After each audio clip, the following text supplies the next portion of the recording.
The critical path is the longest sequence of tasks in your schedule. Why is the critical path so critical? Because any delay on that path delays the finish date of the project.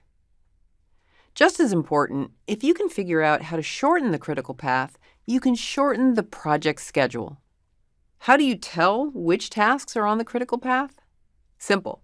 They don't have any slack, also known as float.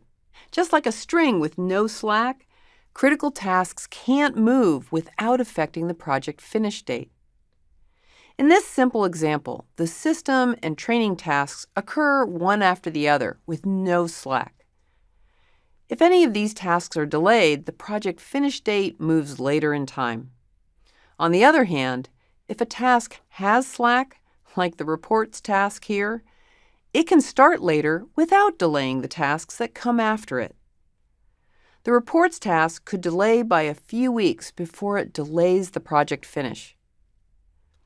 Let's look at how you tell whether or not a task has slack. A task has two sets of start and finish dates.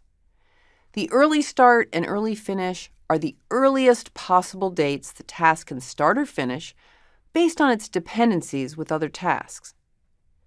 You calculate these with what's called a forward pass. That's where you start at the project start date and use task durations and dependencies to calculate when they finish. For example, the reports task can start as early as October 26th and finish on November 27th.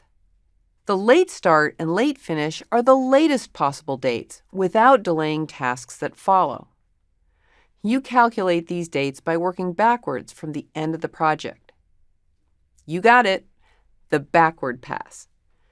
The late finish for the reports task is December 18th, so working backwards, the late start is November 16th.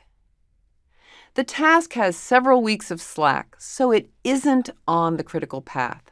Critical tasks have no slack. In other words, the early and late dates are the same. That's why the training task is on the critical path. The good news, you don't have to perform these calculations. When you use project scheduling programs, they calculate the critical path for you. The critical path is the place to look when you want to keep your project on time or deliver it early. To test your understanding, calculate the late dates for the tasks in the exercise and use them to identify the critical path.